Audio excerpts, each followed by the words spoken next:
Coucou à tous. Alors aujourd'hui, comme je l'avais annoncé sur la page Facebook de ma chaîne, je vais vous faire une vidéo sur le lâcher prise. Donc c'est vrai que c'est un terme qui peut vouloir dire beaucoup et pas beaucoup de choses, qui peut rien évoquer pour vous ou beaucoup. Et voilà, ça fait longtemps que j'avais envie de faire une vidéo un peu de ce style parce que voilà, on traverse tous des choses dans la vie qui font qu'on peut être malheureux à un moment donné et voilà, il faut apprendre en fait à se détacher des choses, à prendre du recul et à lâcher prise tout simplement. Et voilà, moi je suis quelqu'un, je sais pas si j'en ai déjà beaucoup parlé ou pas, qui a vécu pas mal de choses tristes, horribles, difficiles dans ma vie. Et voilà, je trouve qu'aujourd'hui, maintenant j'ai 30 ans, les galères, on en vit tous les jours. Et voilà, maintenant j'ai appris à me détacher en fait des choses négatives de ma vie, à passer à autre chose quand il m'arrive un événement grave ou une galère quoi, comme tout le monde peut en avoir. Et voilà, donc j'avais envie de vous parler de ça parce que pour moi c'est quelque chose d'essentiel au bonheur, à la survie et à la vie même tout simplement, parce qu'on ne peut pas vivre avec plein de regrets, on ne peut pas vivre avec toujours les mêmes problèmes et sans jamais chercher de solution ou sans jamais vouloir s'en sortir tout simplement, parce que qu'on dise le contraire ou non, pour moi si on vit toujours dans les mêmes galères au jour le jour, c'est qu'on ne veut pas s'en sortir. Je parle pas des galères d'argent évidemment, parce que ça c'est la crise, c'est le monde dans lequel on vit et malheureusement on ne peut rien y changer. Mais voilà, je parle de tout sauf ce qui est indépendant de la volonté. Et voilà, donc là, les galères évidemment de santé on va dire, et encore ça dépend de ce que vous allez voir. Ou voilà, surtout l'argent en fait, parce que le fait de ne pas avoir de travail, tout ça, bon, même si on dit toujours que quand on cherche bien on trouve, c'est pas forcément évident. Mais bon, enfin voilà, donc je vais d'abord vous parler peut-être de l'entourage, notre entourage. Alors moi, comme vous savez, je le dis assez souvent, j'ai pas énormément d'amis, mais les amis que j'ai, je sais que je peux compter sur eux. J'appelle beaucoup de gens mes copines et très peu de gens mes amis avec un E. Et pareil, enfin si, parce que les hommes que j'ai autour de moi, c'est des amis, c'est pas des copains. J'ai pas de copains. J'ai que les 2-3 mecs sur qui je peux vraiment compter dans ma vie, c'est des amis, c'est presque des frères pour moi.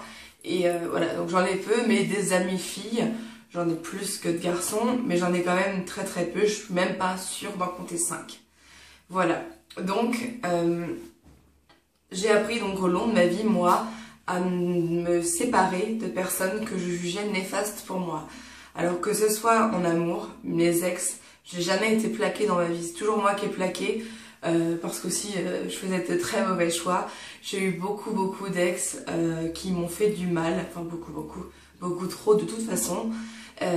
Parce que moi je ne le méritais pas, je m'investissais énormément dans notre relation et à chaque fois j'ai été trahie, chaque fois évidemment avant Marc et voilà, mais j'ai appris au fur et à mesure à me dire que je méritais pas de vivre ce que je vivais et donc je me séparais en fait, même si ça me faisait énormément de mal, parce qu'il faut pas croire que se séparer de quelqu'un, ce soit chose facile, même si c'est la solution, c'est jamais facile, surtout quand nous on a tout fait pour que ça marche, quand on avait des sentiments et qu'on les a toujours à ce moment-là, qui sont super forts pour une personne. Je crois qu'il faut se séparer des gens qui ne nous rendent pas heureux, tout simplement. Voilà, chaque personne mérite d'être heureuse si elle rend les gens heureux. Et donc quand moi je vois mon cas particulier, je suis restée 1 an et demi avec un mec dont j'étais la maîtresse sans savoir. Quand je l'ai appris, je l'ai largué le mec, enfin je me suis séparée de lui, j'ai eu du mal, après je le revoyais encore de temps en temps parce que j'étais tellement attachée à lui que c'était dur de me dire du jour au lendemain, en fait ce mec, c'était le mec de quelqu'un d'autre et c'est plus le tien et il faut que tu le dégages de ta vie. Quand on avait déménagé pour lui, quand on avait tout fait pour cette personne-là, c'est super dur franchement. Donc moi j'ai eu beaucoup de mal, mais je l'ai fait. 3 mois après, c'était entièrement fini. Je n'ai plus jamais entendu parler de ce mec-là. Enfin si, mais pas par lui-même. Voilà, j'ai eu... C'est pour moi la pire des galères amoureuses que j'ai eues, c'était ça. Après, j'ai eu que des mecs un petit peu pourraves, mais rien à voir avec quand même cette situation-là. Et voilà, ce mec il m'a trahi, il m'a volé, il a volé à mon père, il a volé à d'autres personnes que je connais, et il a volé le cœur de plein de filles. Et d'ailleurs, si tu me regardes, tu sais de quoi je parle. Et voilà, c'est horrible. Et ben voilà, je pense que quand on est amoureuse d'un mec qui nous rend pas heureuse, pour qui on a l'impression de tout faire et de ne rien avoir en échange, s'il vous plaît les filles, mais fuyez, fuyez. Parce que vous méritez pas ça. Et surtout qu'il y a des mecs qui sont bien et qui n'attendent que des filles comme vous. Donc voilà, il faut vraiment pas du tout s'embarrasser d'un mec qui ne vous donne rien quand vous lui donnez tout. Ça vraiment, pour moi, c'est vraiment la base en amour, évidemment.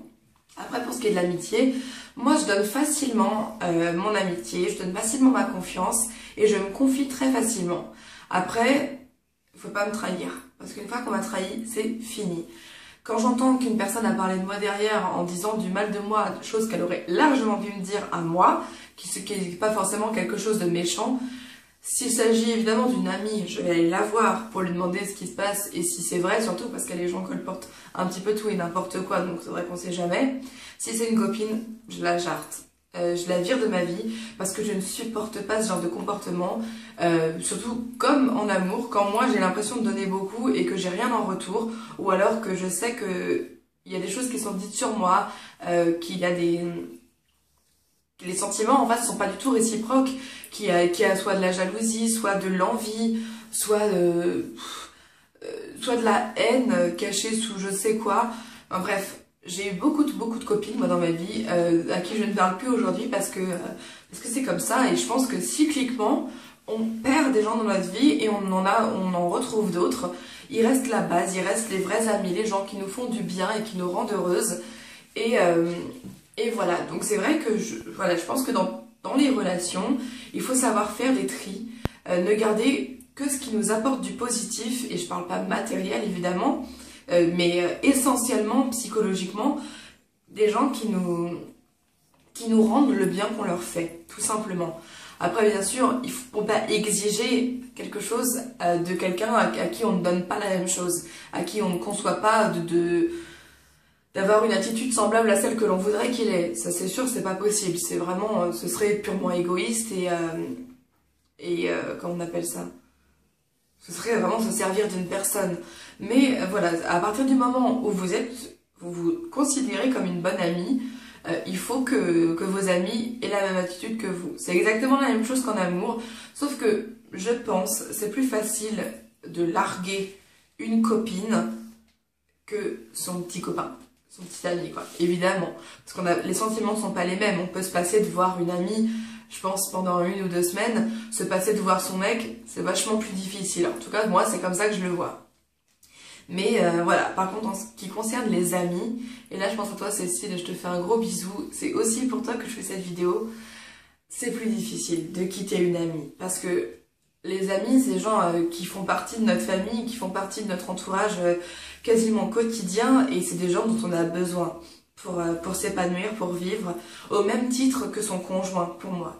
Et devoir se séparer d'une amie pour nous, pour notre santé, pour notre bien-être, ben c'est vachement difficile, parce que c'est vrai que ça veut dire qu'on fait une croix du jour au lendemain sur une personne qui comptait énormément pour nous, et voilà, évidemment c'est pas évident, et évidemment que tous les jours on va penser à cette personne en se disant qu'est-ce qu'elle devient, est-ce qu'elle est heureuse, et tout ça. Moi je sais que ça m'a fait ça plusieurs fois, et notamment quand j'étais engueulée pendant 1 an avec ma copine Alison, ça a fait la même chose, parce que voilà, j'avais pas envie de me séparer d'elle, mais il le fallait, et c'est pareil avec un mec, jusqu'à ce qu'on retrouve un autre mec. Et dans les amis on ne trouve pas forcément quelqu'un qui nous complétait autant qu'une meilleure amie, voilà, c'est ça. Enfin, c'est triste, toujours très triste, mais je pense que à un moment donné dans la vie, il faut penser à soi.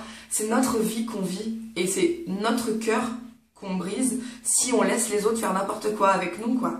Et voilà, je pense qu'il faut vraiment remettre en question ses amitiés quand on n'a pas l'impression qu'elles sont ce qu'elles devraient être, ce qu'on attend d'elles en tout cas.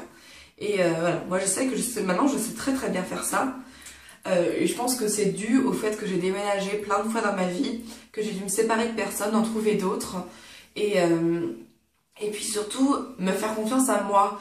Parce que on est notre meilleur allié finalement. Et si on profite pas de nos possibilités, de qui on est et de notre sorte de sixième sens, c'est vraiment dommage en fait. Enfin, mais bon, après peut-être que tout le monde n'en est pas doté, j'en sais rien. Mais voilà, il faut se faire confiance. Se dire que si on souffre à cause de quelqu'un, ben cette personne ne vaut pas le coup et il faut qu'on s'en sépare d'une manière ou d'une autre. Après, ça prend le temps que ça prend. Si on a du mal à se séparer d'une personne, eh ben, il faut se faire violence, mais se faire violence doucement. Il faut y aller étape par étape. Si on n'est pas capable de le faire tout d'un coup. Moi, je le fais tout d'un coup maintenant. Il n'y a plus de souci pour ça. Et les gens ne me manquent pas. Ou alors, si ça veut dire que cette personne me manque, peut-être que je me suis trompée, ou peut-être que c'est parce que j'y tenais plus que ce que je pensais. Et voilà. Et après, si les gens doivent revenir dans notre vie, je pense que ça se fera naturellement. Il ne faut pas chercher à garder à tout prix les gens autour de soi s'ils n'ont pas envie. Moi, en tout cas, maintenant, c'est ce que je fais. Alors qu'on n'ait plus envie de me parler, qu'on n'ait plus envie de me voir, bah tant pis, je le conçois très bien.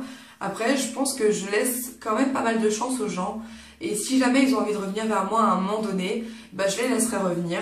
Et je les écouterai, surtout voir ce qu'ils ont... quelles étaient leurs motivations pour me quitter, entre guillemets, et pourquoi ils veulent revenir. Mais je suis quelqu'un qui pardonne en général aux gens quand ils savent se faire pardonner. Et quand, bien sûr, ils ont mérité que je leur fasse la gueule, que je les dégage de ma vie, tout ça. Après, voilà, ça veut pas dire qu'on fait une croix sur quelqu'un, qu'on le déteste. C'est pas ça. C'est juste qu'on s'en sépare, on prend une méta distance parce que c'est pas quelque chose qui nous rend heureux et qui nous permet d'avancer. C'est surtout ça. Voilà, donc j'espère que j'ai été assez claire. Si vous avez des questions, si vous avez envie de me faire part de vos témoignages, tout ça, envoyez-moi un mail, soit sur la inbox de YouTube, mais je préférerais quand même sur ma chaîne YouTube, sur la page de la page Facebook de ma chaîne, parce que c'est vrai que je consulte ça beaucoup plus souvent que la inbox qui déconne, je crois, un peu sur YouTube. Voilà.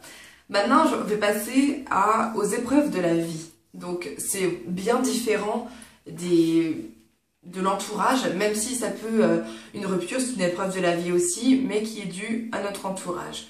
Et ce qui nous touche, nous, personnellement, ce sont donc les choses qui nous arrivent, comme la perte de quelqu'un, par exemple, quand on perd une amie, quand on perd un de ses parents, quand on perd un enfant.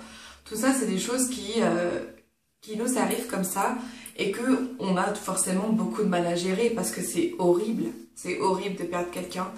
Ça veut dire, voilà, faire une croix sur une personne qu'on a aimée, qui nous aimait et qui faisait partie intégrante de notre vie et pas par choix. Donc c'est là la différence avec le fait de faire une croix sur une personne parce qu'elle nous a fait du mal et qu'il faut qu'elle parte. Là c'est différent, c'est quelqu'un qui peut-être a souffert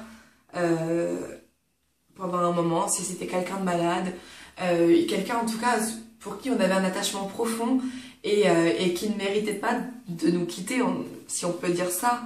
Donc voilà.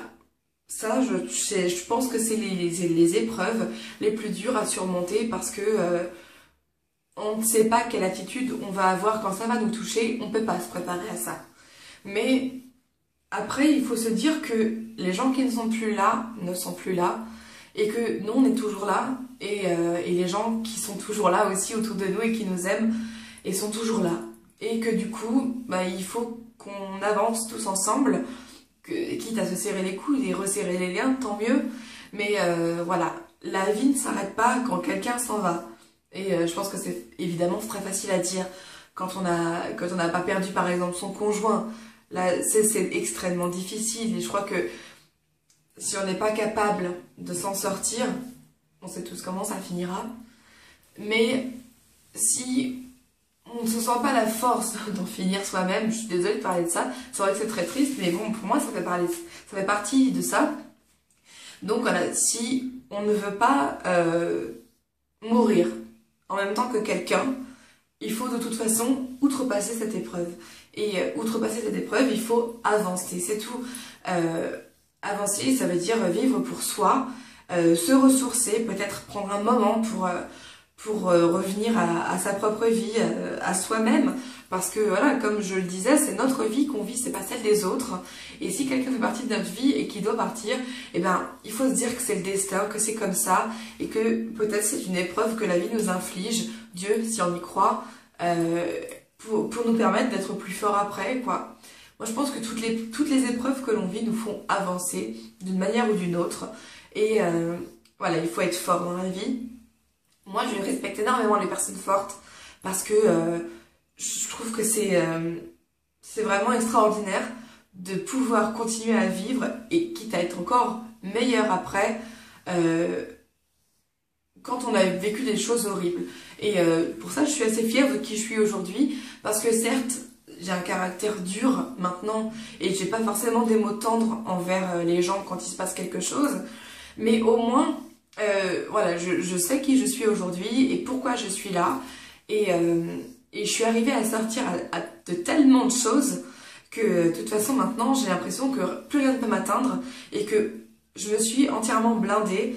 Et je ne suis pas blindée au sentiment, ça veut dire que je suis encore capable de pleurer, je suis encore capable de rire, je suis encore capable d'aimer, encore capable de détester même. Et voilà, et pourtant je suis toujours humaine. Pour moi, j'ai gardé beaucoup d'humain. Je suis quelqu'un qui pleure facilement, qui suis très facilement émue, mais j'ai quand même une certaine force qui fait que j'arrive à me sortir des épreuves. Et je viens d'en vivre une, je vous expliquerai pas ce que c'est parce que pour moi ça me regarde. Mais voilà, je viens de vivre quelque chose d'assez triste et dont je me suis sortie.